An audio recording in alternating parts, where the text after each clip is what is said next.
Hi guys, welcome back to The Contented Plant. Today we are talking about the ponytail palm.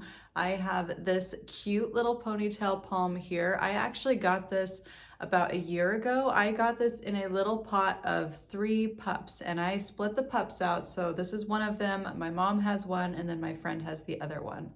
This is a super cute plant. I absolutely love this plant. I think it's just so fun. I love the little fronds and how they're curly. It just has so much character. So this plant, if you grow it outside, can actually grow up to 30 feet outdoors, but they usually grow up to 6 feet indoors. The ponytail palm is native to southeastern Mexico. This does really well in warm desert-like climates where it can grow outdoors and not endure any cold weather. This plant is actually a tree, and this tree gets quite large, up to 30 feet like I mentioned earlier, and it will have a thick trunk and then these cute little frond-like leaves that come out and give it that ponytail looking effect. The ponytail palm is a succulent and it's part of the agave family. This plant is going to want full sun and it's not going to want a lot of water. The biggest threat to this plant is watering. Just like any succulent, this one is going to want to dry out completely in between waterings.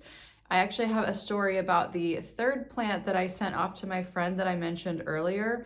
She actually had somebody who was intoxicated drive into her living room a few months back, and they had to leave the house because the house was structurally not safe anymore. Her little ponytail palm, which was about this size because it's the baby sibling to this one, was sitting up in the living room, and she was able to go back into her house a few months later and it looked fantastic. It had not been watered and it did just fine.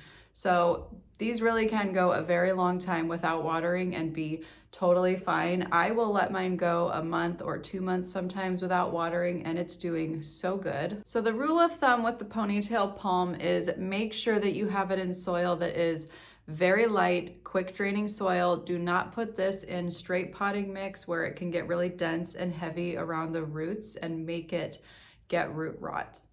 I have mine in a very perlite heavy mix. You can see quite a bit of perlite on the top there. And then it has this trunk, which is very thick. And this trunk is kind of like a tuber and it holds a ton of water for this plant. So this plant will hang on to water for a very long time. It does not need to be watered consistently week after week. This is a really great plant if you're somebody that is sparing with your watering schedule or you forget to water your plants. This one will forgive you and be just fine. The biggest thing besides watering for this plant is light. You're going to want to put this plant in an area where it receives quite a bit of light. This is not going to do well in a poorly lit corner of your home. I have mine where it gets full morning light, about 8 hours of full morning light. And then it seems to do great with that. It has grown so much. It was literally a tiny little sprout last year with one leaf going that way, and it has put on all this growth. It really likes that corner. This plant does like to be crowded in the pot, which it's probably happy now because it's finally filling my pot out, and you can see the top of it just right there.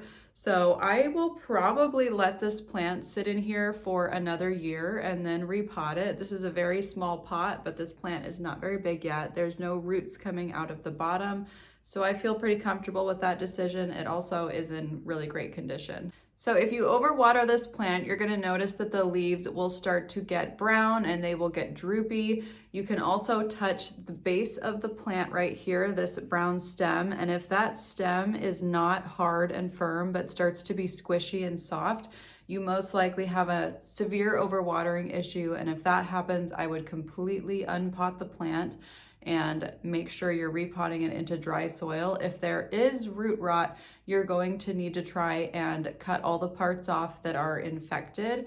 If the stem itself is infected, it might be a little too late to save your plant. However, if you can, just cut away the dead parts, and then I like to put it in a hydrogen peroxide solution, and that usually can help turn the root rot around. I would fertilize this plant twice a year, just like a lot of your other house plants. This does not need much. Honestly, if you have it in a well-draining soil and a well-lit area, this plant will kind of take care of itself and need very little from you. It can get spider mites just like any other plant, so if it does suddenly look very sick, I would definitely take a look at the leaves and see if you see any pest damage at all. If you do find pests, you're going to want to treat it with a neem oil blend. Treat all of the leaves, spray it, and make sure that you get rid of that population completely. This can usually take about a week, and you want to treat it every day to 2 days until you're completely sure that there is nothing left on this plant that can hurt it. Thank you so much for watching my video. I will keep you updated on the growth progress of this cute little ponytail palm. If you have any questions, please leave them down below and I will do my best to answer them for you.